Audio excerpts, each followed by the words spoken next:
विचार करा, एक सुंदर दिसणारी मुलगी आणि जगत असलेलं सुंदर आयुष्य हे एका गोष्टीमुळे, एका अशा घटनेमुळे ते पूर्णच्या पूर्ण बदलून जाते. तिचं सुंदर दिसणं, तिचं जगत असलेलं सुंदर आयुष्य त्या घटनेमुळे सर्व संपून जातं. तुम्ही या गोष्टीची कल्पना जरी केली तरी तुम्हाला खूप जास्त भीती वाटेल. पण ही गोष्ट जी आहे ती कुठलीही कल्पना नाही, ही रिअल स्टोरी आहे. हा रिअल इन्सिडेंट आहे जो की झाला होता जर्मनीमध्ये. ही एक खरी घटना आहे जी की आहे ॲनेलिस मिशेलची. ही स्टोरी आहे जर्मनीमधल्या एक कॅथलिक मुलगीची, जी स्वभावाने एकदम गोड होती, एकदम शांत होती, जी रेग्युलर चर्चमध्ये जायची, खूप जास्त आध्यात्मिक होती. तिचं नाव ॲनेलिस मिशेल होतं. ॲनेलिसच्या फॅमिलीचं जर बोलायला गेलं तर तिच्या फॅमिलीमध्ये तिचे आई बाबा आणि तिला अजून 3 बहिणी होत्या आणि चौथी ती होती. तिची फॅमिली पण खूप जास्त स्पिरिच्युअल होती. ते लोक पण नेहमी चर्चमध्ये वगैरे जायचे.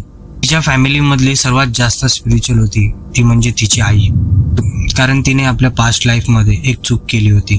प्रायश्चित करायला ती नेहमी चर्चमध्ये जायची. तिने चूक अशी केली होती की ती लग्ना अगोदरच प्रेग्नेंट झाली होती आणि जर्मन कल्चरमध्ये सर्वात मोठी चुकी मानली जाते. खूप जास्त लज्जास्पद मानलं जातं या गोष्टीला. या गोष्टीमुळे तिच्या आईची त्यांच्या कम्युनिटीमध्ये खूप जास्त बदनामी पण झाली होती. त्यामुळे ती नेहमी त्या गोष्टीचं प्रायश्चित करायला चर्चमध्ये जायची. तिला त्या गोष्टीचं खूप जास्त गिल्ट होतं. ॲनेलिसचे आई बाबा दोघंही स्पिरिच्युअल जास्त होते आणि तीच सवय त्यांनी त्यांच्या मुलांवरती पण लादली होती. ॲनेलिस ही त्यांच्या घरातल्यांची सर्वांची लाडकी होती, कारण ॲनेलिस आध्यात्मिक पण होती, हुशार पण होती आणि सरळ आणि साधीच मुलगी होती. त्यामुळे घरातले सर्वच तिच्यावरती लाड करायचे, सर्वांचीच लाडकी होती ती. पण जसं ॲनेलिसने आपलं 16वं वय गाठलं तसं तिचं आयुष्य पूर्णपणे बदलून गेलं. तिला रात्रीचे झोपेमध्ये झटके यायला लागले, जसं कुणीतरी तिला पकडून जोरात आवळतंय.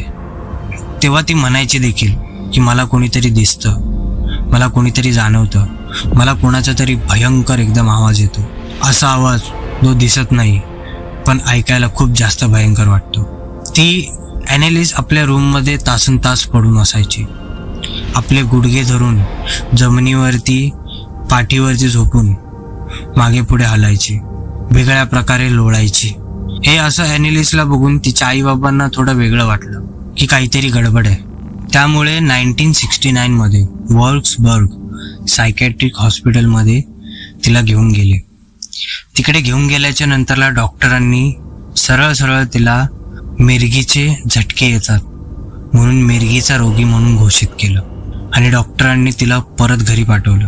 तिचा घरातून उपचार होईल असं डॉक्टरांनी सांगितलं. तिला हॉस्पिटलमध्ये ॲडमिट करायची गरज नाही, तिचा जो काही उपचार आहे तो आपण घरातूनच करू असं डायरेक्ट डॉक्टरांनी त्यांना सांगितलं. एक प्रकारे डॉक्टरांनी त्यांना इग्नोर केलं होतं की ती मिरगीचा रोगी आहे म्हणून असं बोलून.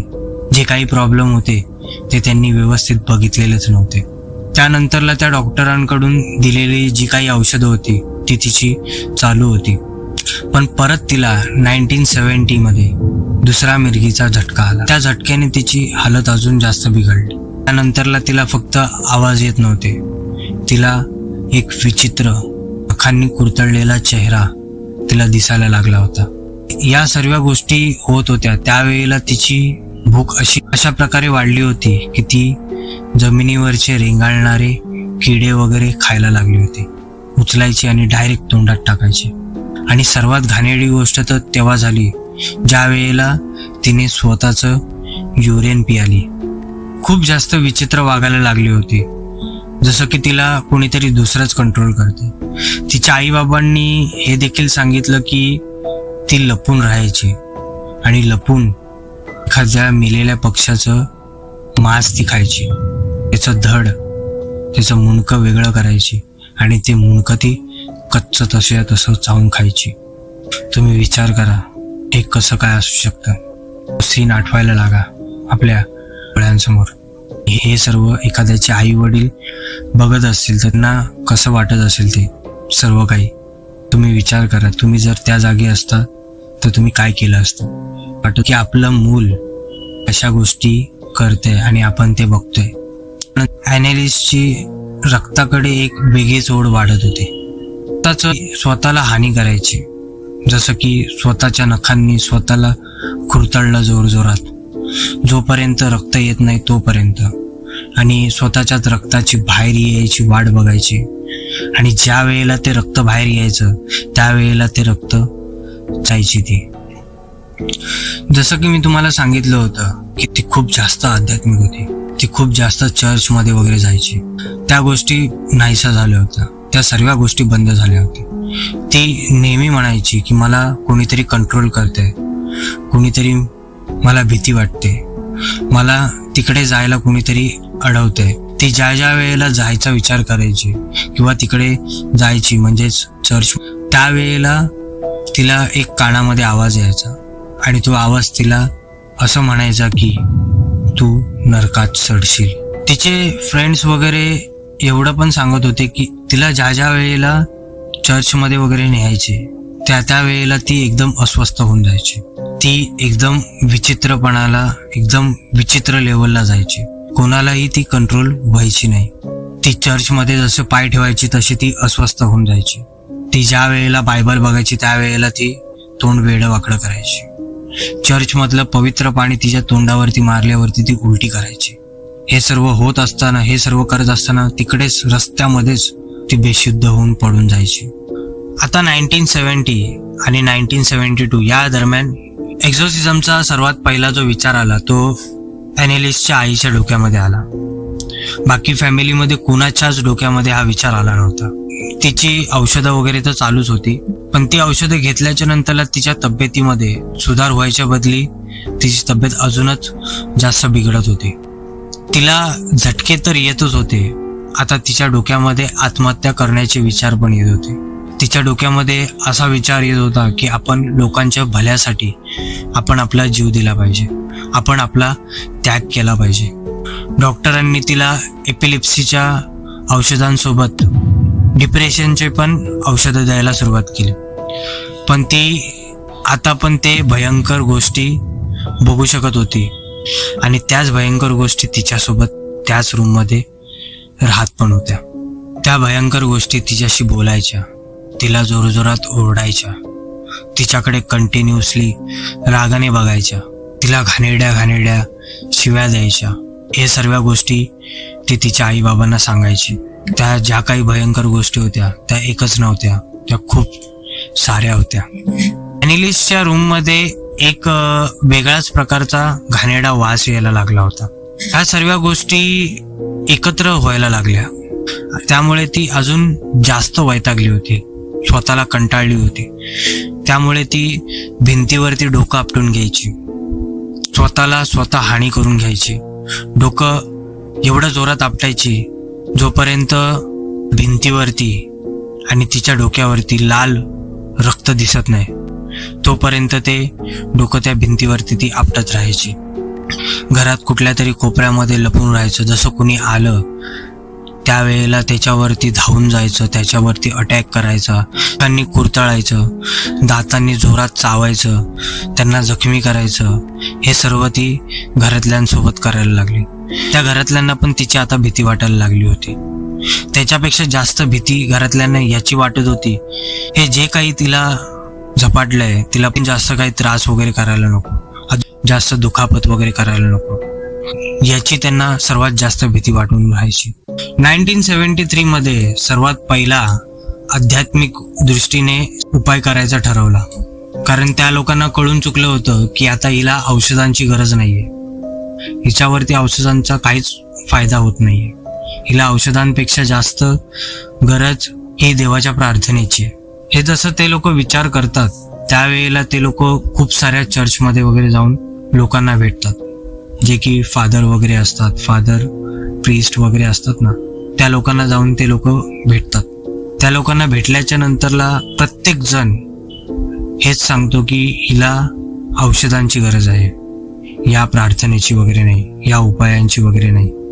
कारण त्या प्रत्येक जणाला कळून चुकलं होतं की हे जे काही आहे ते खूप जास्त भयंकर आहे, खूप जास्त पॉवरफुल आहे. पण इकडे तिची जी काही तब्येत होती ती खूप जास्त खराब होत चालली होती. ती कंटिन्यू बेडवरती पडून असायची.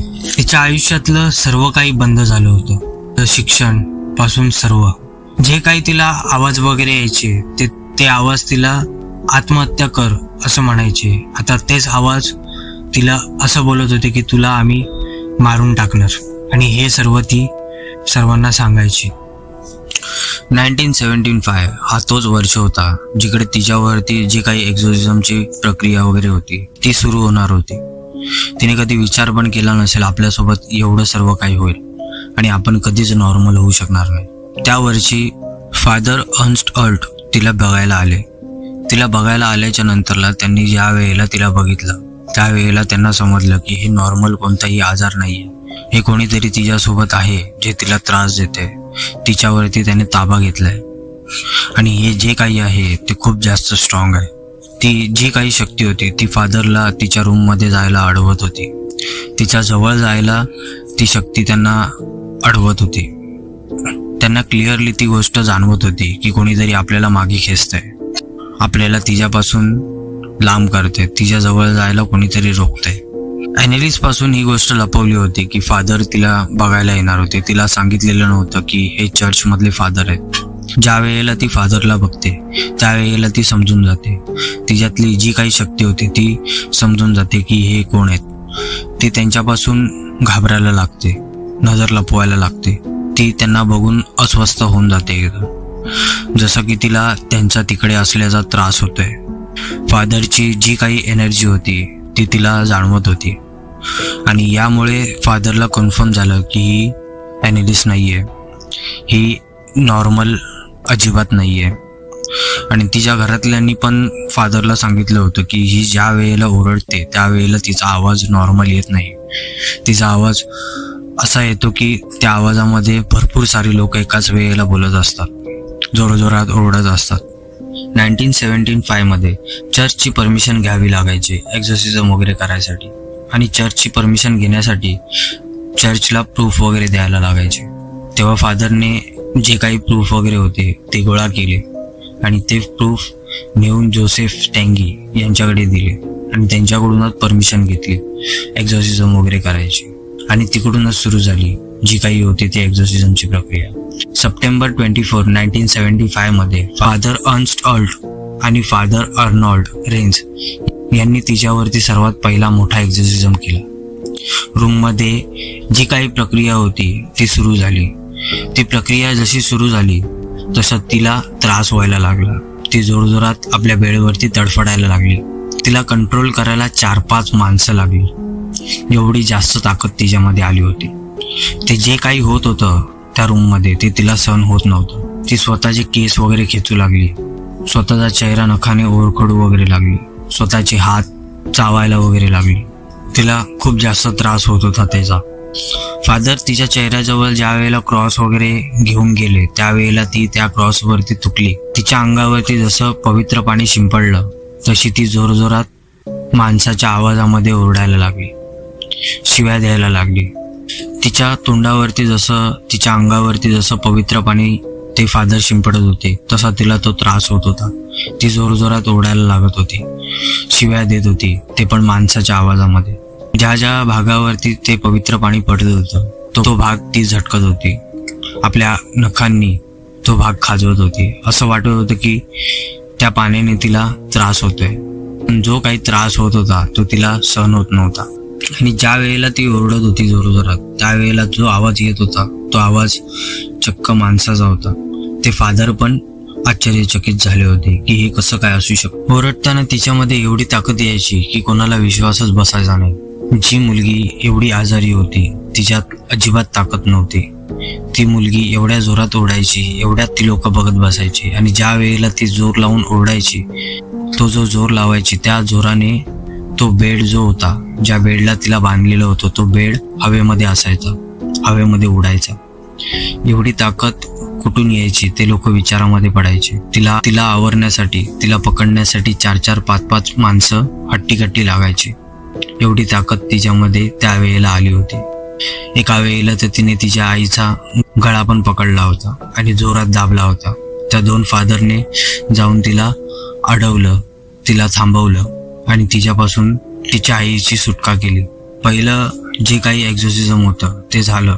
त्यावेळेला तिने एक गोष्ट आणि ती जी गोष्ट बोलली त्या गोष्टीकडे सर्वजण बघतच राहिले. तिने असं सांगितलं की जे काही जीवनातून भटकलेली पिढी आहे आणि धर्मत्यागी फादर्स आहेत त्याच्यासाठी मला मरावं लागेल, मला माझा त्याग त्याच्यासाठी करावा लागेल. बोलण्याच्या नंतरला ती परत जोरजोरात ओरडायला लागली. त्यावेळेला ते जे काही फादर वगैरे आले होते त्यांना ही गोष्ट समजली होती की हिच्यामध्ये एक आत्मा वगैरे नाही आहे, तर हिच्यामध्ये भरपूर सारे आत्मा आहेत. ऑक्टोबर 1975 ॲनिलिसवरती एक्झॉर्सिझमची जी काही प्रक्रिया वगैरे होती ती चालू होती. त्यातून ती खूप जास्त वैतागली होती. एक्स्ट्रीम लेवलला व्हायलंट होऊन जायची. ती स्वतःचे कपडे वगैरे फाडायची. तिच्या आवाजातून 6 जणांचे आवाज यायचे, वेगवेगळे माणसांचे. आणि त्या 6 जणांची नावं अशी होती: लुसिफर, हिटलर, जुडास, क्लेन, नीरो. आणि जो 6वा आत्मा होता त्याचं असं होतं की तो एक वेळेला फादर होता, चर्चमध्ये सेवा द्यायचा, देवाची सेवा करायचा. आणि त्याने त्यावेळेला चर्च सोबतच गद्दारी केली होती. तर त्याचं नाव होतं फ्लॅशमॅन. आणि ही नावं ॲनिलिसच्या तोंडातून निघायची. ज्या वेळेला फादर त्यांना नाव विचारायचे त्यावेळेला जी काही प्रार्थना वगैरे चालू होती, जी काही प्रक्रिया वगैरे एक्झॉर्सिझमची चालू होती, ती गोष्ट त्या आत्म्यांना त्रास करत होती. एक तिच्या शरीरामध्ये येऊन सांगत होती की आम्हाला ह्या गोष्टीचा त्रास होतोय, हे नका करू तुम्ही, हे बंद करा तुम्ही.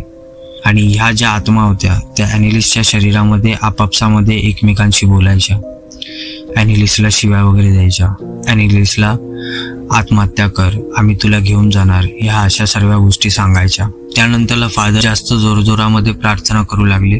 त्या ज्या काही आत्मा होत्या त्या मदत मागत होत्या की आम्हाला त्रास होतोय, तुम्ही हे नका करू, आमची मदत करा. आईबाबांकडे तिच्या मदत मागत होते. नंतरला थोड्या वेळासाठी ॲनिलिस शांत झाली. ॲनिलिस शांत झाल्याच्या नंतरला ते फादर वगैरे बोलू लागले की हिच्यातून ज्या काही आत्मा वगैरे होत्या त्या निघून गेल्यात. त्यावेळेला एकदम वातावरण शांत झालं. काहीच आवाज नव्हता, कोणाचाच आवाज नव्हता. आणि थोड्या वेळाने पुन्हा ॲनिलिसच्या चेहऱ्यावरती एक स्माईल, भयंकर स्माईल. आणि त्यासोबतच तिच्या तोंडातून आवाज निघाले की आम्ही नाही जाणार, आम्ही परत येणार. जो काही त्यांना आराम मिळाला होता की आता आत्मा निघून गेल्यात, तो आराम पूर्णच्या पूर्ण नाहीसा झाला. ॲनिलिस ही स्वतःला खूप जास्त त्रास करून घ्यायची आणि त्याचबरोबर ती घरातल्यांना पण त्रास द्यायची. ती घरातल्यांवरती धावून वगैरे जायची. आणि या दरम्यान ती वेगवेगळ्या भाषा पण बोलायला लागली होती. मुळात ॲनिलिसचा जन्म जर्मनीमध्ये झाला होता. ती सुरुवातीपासून जर्मनीमध्येच राहिली होती. तिला दुसऱ्या भाषेचं कोणतंच ज्ञान नव्हतं. पण ती हिब्रू, लॅटिन, ग्रीक, अरेमिक या सर्व भाषा बोलायला लागली होती. ॲनिलिस त्या शक्तींशी लढायची. तिने हार मानली नव्हती. ती त्यांना विचारायची की तुम्ही मला का त्रास देताय, तुम्ही माझ्यामध्ये का प्रवेश केलेला आहे.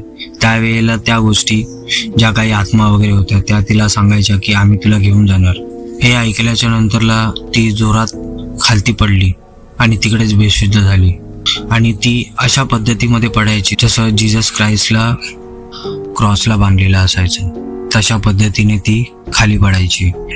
तिच्या आईबाबांनी देखील किती वेळा तरी असं सांगितलंय की तिच्या हातावरती जसं जीसस क्राइस्टच्या हातावरती खिळ्यांचे निशाण होते, खिळ्याने ठोकल्याच्या नंतरला जसे खड्डे होतात तसे खड्डे तिच्या पण हातावरती असायचे, असं तिच्या आईबाबांनी सांगितलेलं.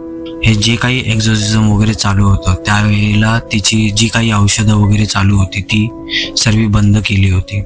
तिचं जे काही एक्झॉर्सिझम वगैरे व्हायचं ते हफ्त्यातून 2दा आणि 4-4, 5-5 तासांचं ते एक सेशन व्हायचं.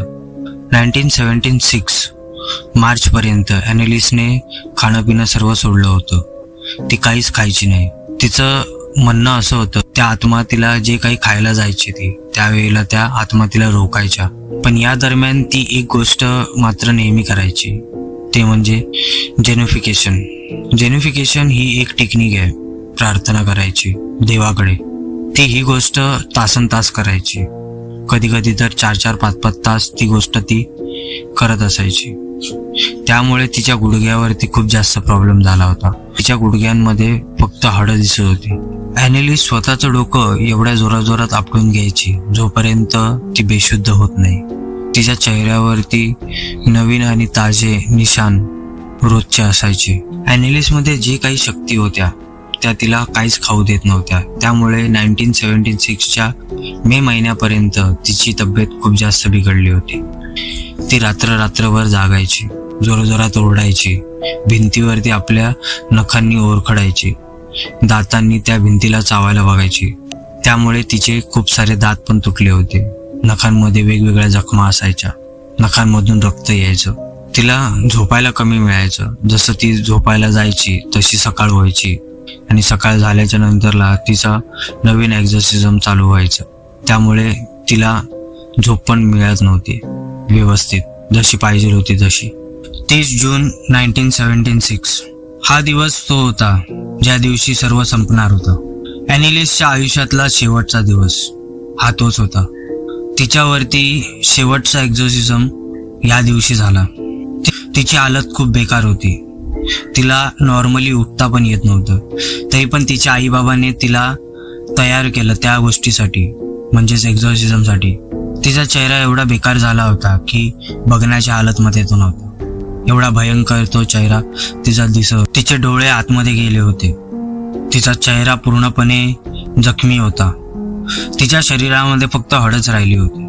आणि तिच्यावरती त्या दिवशी सर्वात लास्ट म्हणजे 67th एक्झॉर्सिझम होणार होता. जे काही होतं एक्झॉर्सिझमची प्रक्रिया ती चालू झाली. तिने त्या फादरना एक गोष्ट म्हटली की मला मुक्ती द्या, मला निघून जाऊ द्या, मला आता हे सहन नाही होत आहे. माझ्यामध्ये जी काही शक्ती आहे त्यांना ईश्वरच्या कृपेने शिक्षा द्या. तिने आईकडे बघितलं. आईला बघून ती आईला म्हणाली, आई माझा हात घे हातामध्ये, मी खूप जास्त त्रासलेली आहे. मला हा त्रास, माझी ही वेदना मला आता सहन होत नाही, मला माफ कर. ती या दरम्यान सारखी उभी राहायचा प्रयत्न करत होती. पण जेनिफिकेशन करून करून तिचे ढोपरं पूर्णच्या पूर्ण कामातून गेली होती. तिने ते एवढ्या वेळेला केलं होतं की तिच्या ढोपरांना हात जरी लावला तरी त्याच्यातून रक्त येत होतं. ती सारखं उभं राहायचा प्रयत्न करत होती, सारखी पडत होती. रूममध्ये पूर्ण रक्त झालं होतं. तिला श्वास घ्यायला त्रास होत होता. असं वाटत होतं कुणीतरी तिचा गळा दाबतोय. तिच्या चेहऱ्यावरती नुसती हाडं दिसत होती. त्यावेळेला ॲनेलिस एकदा जोरात मोठ्याने ओरडली, खाली पडली. तिच्या आईबाबांना आणि त्या दोन्ही फादरांना वाटलं सर्व आता नीट झालंय. तिला परत तसंच ते लोक आपल्या बेडवरती झोपवतात. झोपवल्याच्या नंतरला तिचे डोळे एकदम थकलेले असतात, जणू ते काहीतरी बोलतायत. त्यामध्ये जी वेदना सहन केलेली होती ती त्या डोळ्यांमध्ये पूर्णच्या पूर्ण दिसत होती. डोळे हलके वरच्या साईडला झाले होते. तोंड ओपन होतं. त्या श्वास घेताना त्रास होत होता. त्या जोरजोरात श्वास घेत होती की तिचा श्वास तिकडच्या लोकांना ऐकायला येत होता. शरीर पूर्णच्या पूर्ण थकलं होतं. त्या शरीरामधली हाडं तुटली होती. तिला तसंच झोपवलं, ते निघून गेले.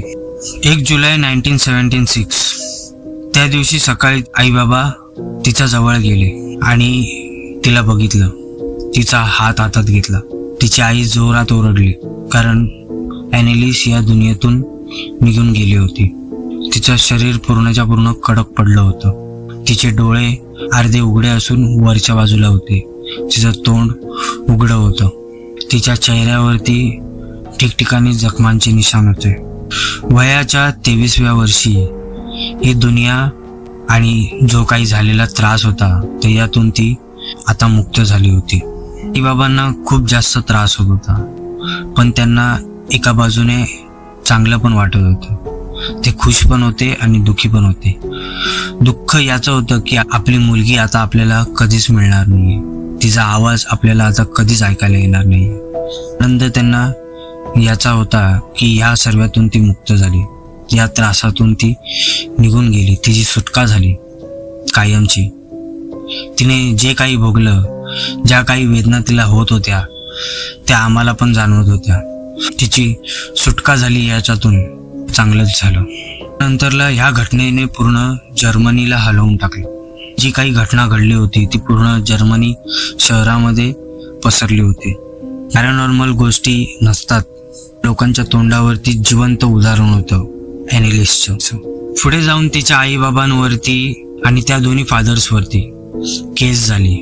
जर तुम्ही तिला मेडिकल उपचार दिला असता तर ती यावेळेला आपल्यासोबत या जगामध्ये असते, ती वाचली असते. डॉक्टर बोलत होते की तिचा उपासमार आणि पाण्याअभावी तिचा मृत्यू झाला. ती नॉर्मली मिरगीची रोगी होती. त्या गोष्टीला ती कंटाळून तिची मानसिक स्थिती खराब झाली होती. तिला निमोनिया वगैरे झाला होता. पण तिचे आई बाबा आणि ते जे फादर्स होते ते बोलत होते की ती वाईट शक्तींनी त्रासलेली होती, तिच्यावरती वाईट शक्तींचा ताबा होता. कोर्टाने त्यांच्याकडे प्रूफ मागितले की हे तुम्ही कसं बोलू शकता, पण त्यांच्याकडे दुसरे कोणतेही प्रूफ नव्हते शिवाय त्या तिच्यातून येणाऱ्या भयंकर आवाजांशिवाय. ज्या काही रेकॉर्डिंग्स वगैरे होत्या त्या रेकॉर्डिंग्स त्या लोकांनी चर्चमध्ये जजला आणि तिकडे असलेल्या लोकांना ऐकवल्या. वेळेला पूर्णच्या पूर्ण कोर्ट हादरून गेलं. इकडच्या लोकांना घाम फुटला. त्यामध्ये एक वेगळीच भीती निर्माण झाली की हे असं कसं असू शकतं. पण त्या रेकॉर्डिंगमध्ये तिचा आवाज नव्हता. कितीतरी लोक एकाच वेळेला बोलतात असं त्या रेकॉर्डिंग मधून समजत होतं. त्यांनी ती गोष्ट प्रूफ म्हणून दाखवली कोर्टामध्ये. तरी पण कोर्टामध्ये या गोष्टीला नाही मानलं. कोर्टाने तिच्या आईबाबांना आणि त्या फादर्सना 6 महिन्याची शिक्षा सांगितली. कारण कोर्टाने असं सांगितलं होतं की तुम्ही तिला जर वेळेत उपचार केला असता, तिला उपचाराची गरज होती, तर ती आज जिवंत असती. ती काहीच खात नव्हती, पण तिला जर तुम्ही नळीने भरवलं वगैरे असतं तर ती गोष्ट तिने खाल्ली असती आणि ती आज जिवंत असते, असं कोर्ट त्यांना बोलत होतं. डॉक्टर बोलत होते की ती मिरगीचा रोगी आहे, पण सर्वे म्हणजेच तिचे आई बाबा आणि ते जे चर्च मधले फादर्स होते ते बोलत होते की तिच्यावरती घाणेरड्या आत्मांचा ताबा होता. आता यातलं खरं काय हे अजूनपर्यंत कोणालाच तिकडे माहिती नाहीये. ही तिकडच्या गावातले लोक बोलतात की तिच्या घरामधून आजही वेगवेगळे आवाज येतात. तिला जिकडे गाडलेलं आहे तिकडून एक वेगळीच स्मेल येते, वेगळीच शांतता असते. तिकडून वेगळेच विचित्र आवाज वगैरे येतात. त्या गावातल्या लोकांनी असं पण सांगितलंय की तिला जिकडे गाडलेलं आहे तिकडून तिला थोड्या दिवसांनी परत खोदून बघितलं होतं. त्यावेळेला काही लोक असं म्हणतात की तिचं शरीर तसं होतं, फ्रेश, तिला आत्ताच गाडलंय. तर काही लोक असं बोलत होते की नॉर्मली जसं सडून जातं तसं तिचं शरीर होतं. एमिली रोजचे काही फोटो आणि व्हिडिओ आहेत ते आपण या आपल्या व्हिडिओमध्ये दाखवले. ते बघा तुम्ही. हे ओरिजिनल फोटो आहेत त्यावेळी काढलेले.